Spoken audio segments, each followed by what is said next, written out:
বলো ভাইজান, আমার বউ চাকরের সাথে? না ভাইজান, আমি বিশ্বাস করি না। তোর যদি বিশ্বাস না হয় তুই নিজে চোখে গিয়া দেখ, যা। দেখে আমি আশ্চর্য হয়ে গেছি। এগুলো আর ভালো লাগে না। আমারই বিশ্বাস করতে কষ্ট হয়েছে, কিন্তু আমি নিজের দুই নয়ন দিয়ে দেখছি। আমি, যা তুই যা দেখ। ভাইজান, তোমার আমি কথা দিতেছি, যদি তোমার কথা সত্য হয় আর তোমার চোখের দেখা যদি একদম ঠিক হয়, তাহলে আজকে ওর একদিন কি আমার একদিন।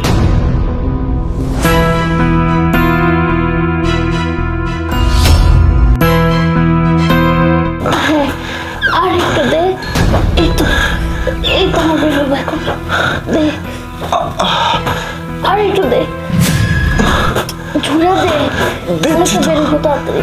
ম্যাডাম, আমি আর পারছি না ম্যাডাম।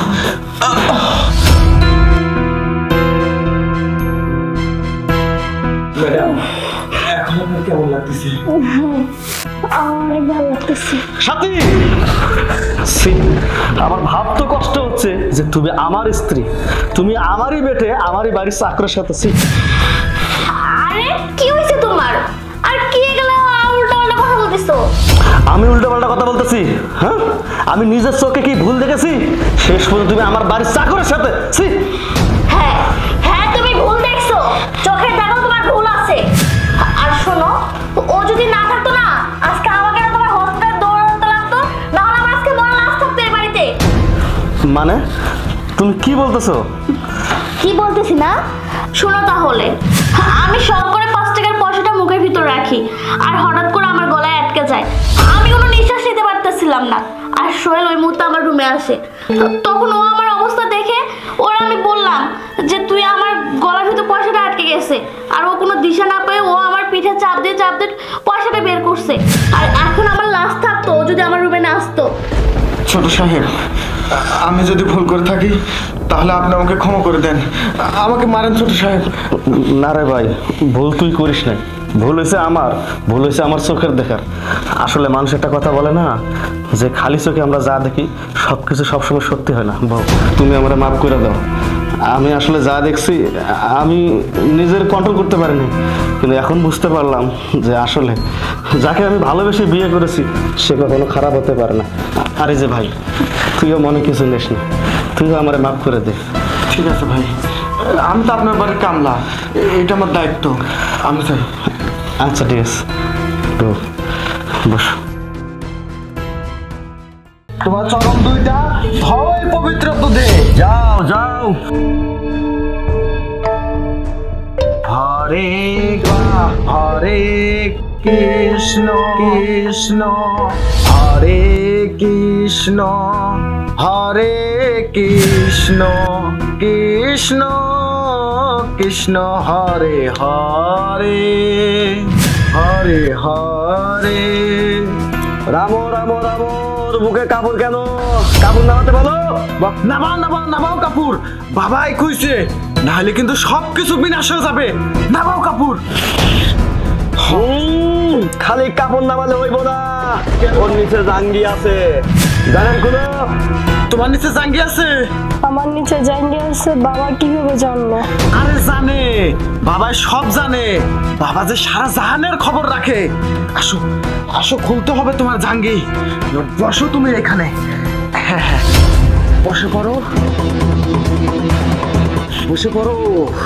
বাবা, তাহলে নিয়ে জাঙ্গিটা খুলি। হ্যাঁ, ঠাকুরের নাম নিয়ে জাঙ্গি খুলো। আচ্ছা ঠিক আছে বাবা।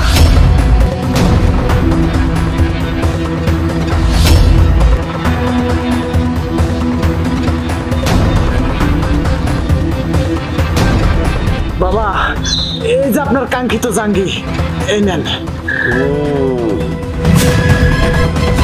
রক্ত? হ্যাঁ বাবা।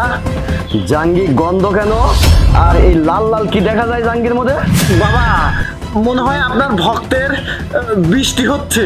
না না না না ভক্ত, বৃষ্টি হলে তো চলবো না। তোমার কি বৃষ্টি হচ্ছে? না বাবা, এই মুহূর্তে আমার বৃষ্টি টিষ্টি হচ্ছে না। তাহলে আয়। ওই শিষ্য। হ্যাঁ বাবা। ওদের শোয়া দেই জায়গায়। আচ্ছা, আসো আসো, বাবাই কইছে আসো। বাবা, তাহলে পবিত্র কাপড়টা এনে পাইরে দেই। হ্যাঁ হ্যাঁ, পারে দাও। আসো আসো। যাও। তোমার কপাল খুলছে বড়। বাবাই তোমাকে শুয়ে কইছে শুয়ে পড়ো শুয়ে পড়ো শুয়ে পড়ো বাবা আপনার ভক্ত তো রেডি পাও সোজা করে দাও, টান টান করে একবারে। এই তো বাবা টান টান আছে হ্যাঁ বাবা আসেন খাবার রেডি আপনি খালি এখন খায় ফেলা দিবেন বাবা আসেন বাবা আইতাছি। ওই শিষ্য, হ্যাঁ বাবা তুই যা। বাবা আপনি খাওয়ার পরে একটু আইটে কাটা রাখেন পরে এসে আমি আবার খাবো নে বাবার লোকে বিয়া দবি।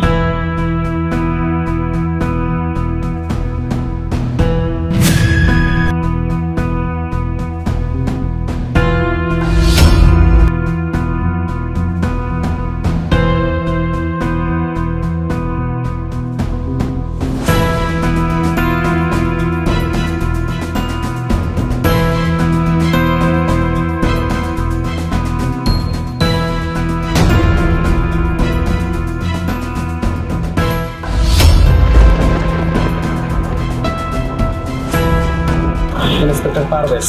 পুলিশ বাবারে বাবা চাচা আপন জান বাসা যা হয় বাবার উপর দেই হোক আমি যাই গে।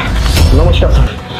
নমস্কার না, দিনের পর দিন তোরা এই ধরনের খারাপ কাজ করে যাচ্ছিস আর তোদের বিরুদ্ধে অনেক অভিযোগ আছে থানায়, উপযুক্ত প্রমাণ ছিল না বলে ধরতে পারি। আজকে কোথায় যাবি? হ্যাঁ আজকে কোথায় যাবি? তোকে যখন ধরেছি তোর সাথে যত তোর শিকড় আছে সবগুলোকে উপরে ফেলবো। চল থানায়, চল থানায়। স্যার স্যার আমার ভুল হয়েছে স্যার, আমাদের ছেড়ে দেন স্যার। ছেড়ে দেবো না? ছেড়ে দেবো? হ্যাঁ স্যার থানায় নিয়ে গিয়ে যখন পিছন দিয়ে ডিম থেরাপি দেবো না তখন ছেড়ে দেবো ঠিকই। তোকে আমি ছেড়ে দেওয়ার কেউ না, তোকে ছেড়ে দেবে আদালত। আর এই যে তোমাকে বলছি, তোমাকে তো দেখে মনে হচ্ছে তুমি অনেক ভদ্র অনেক শিক্ষিত, তুমি কেমন করে এই ভণ্ড বাবার পাল্লায় পড়ো? আসলে বুঝতে পেরেছি সব দোষ এই বাবার, কারণ বাবারা ফসলাইয়া ফাসলিয়ে এরকম সহজ সরল মেয়েদেরকে দিয়ে এই কাজ করাস না। তুমি যাও যাও, চল খেলা। আরো